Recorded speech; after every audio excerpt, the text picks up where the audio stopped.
In the late 16th century, when the world was still half enshrouded in myth and superstition, a group of English settlers vanished without a trace on the shores of the New World. Their colony was called Roanoke, and it was meant to be England's first permanent settlement in North America. But instead, it became one of the greatest unsolved mysteries in human history. Our story begins in the year 1587. Across the dark waves of the Atlantic, a ship sailed from England toward a small island off the coast of what is now North Carolina. On board were more than 100 men, women, and children. They were full of hope, dreaming of new land, new life, and a chance to carve England's glory into the wild unknown. Their leader was John White, an artist, mapmaker, and seasoned explorer chosen by Sir Walter Raleigh himself. When they arrived, the island of Roanoke looked like paradise: lush forests, rich soil, and calm beaches. But paradise can often hide peril.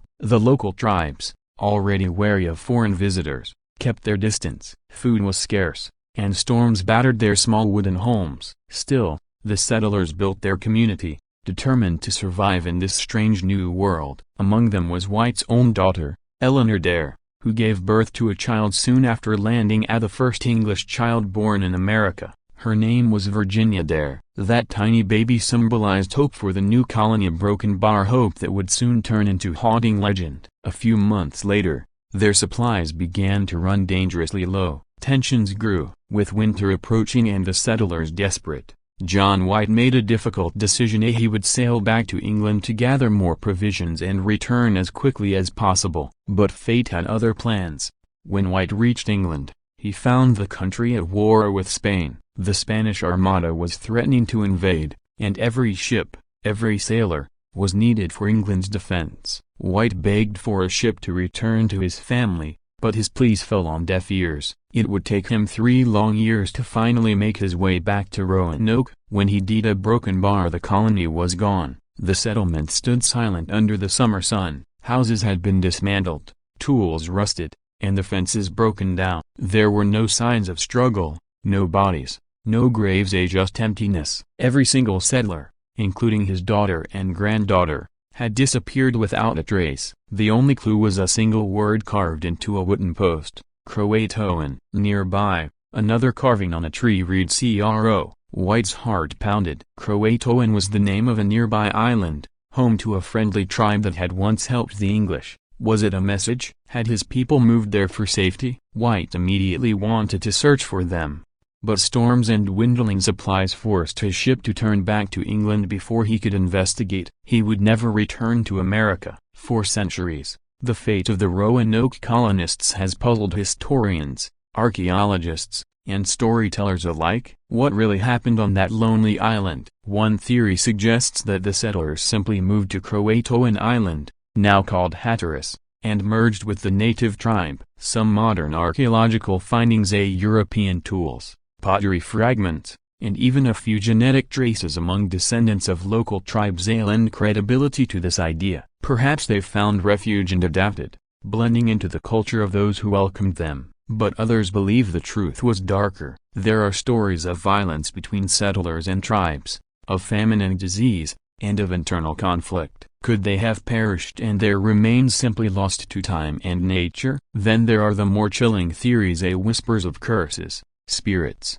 and even supernatural forces. Some claim that CROATOAN was not just a word, but the name of an ancient spirit, a harbinger of disappearance. The same word appeared centuries later in other eerie vanishings, carved into a post near where the explorer Edgar Allan Poe was last seen delirious before his mysterious death, and even written in the journals of sailors lost at sea. Coincidence or curse? No one knows. In the 1930s, another clue emerged: a stone found in North Carolina bearing an inscription said to be written by Eleanor Dare herself. It told a tragic story of suffering, death, and a desperate plea for rescue. Many other stones followed, allegedly revealing the colonists' fate as victims of war and hunger. For a brief time, historians thought the mystery was solved until most of the stones were exposed as elaborate hoaxes. But not all. Some believe the first stone might actually be authentic. If it is, it could be one of the last messages from the lost colony,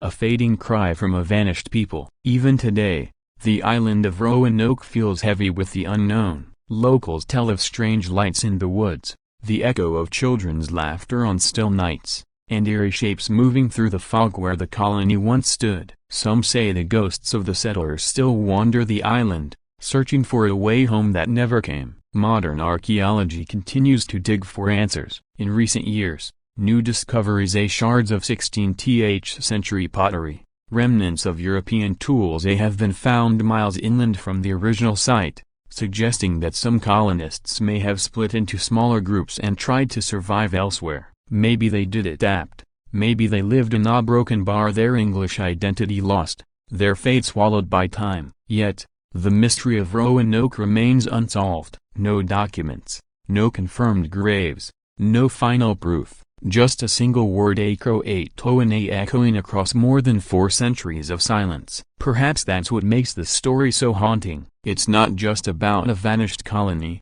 but about humanity's eternal fight against the unknown, hope turned to fear, ambition swallowed by mystery. In the end, the lost colony of Roanoke reminds us that even in our age of science and satellites, some corners of the past remain forever beyond our grasp, lost, like footprints washed away by the tide.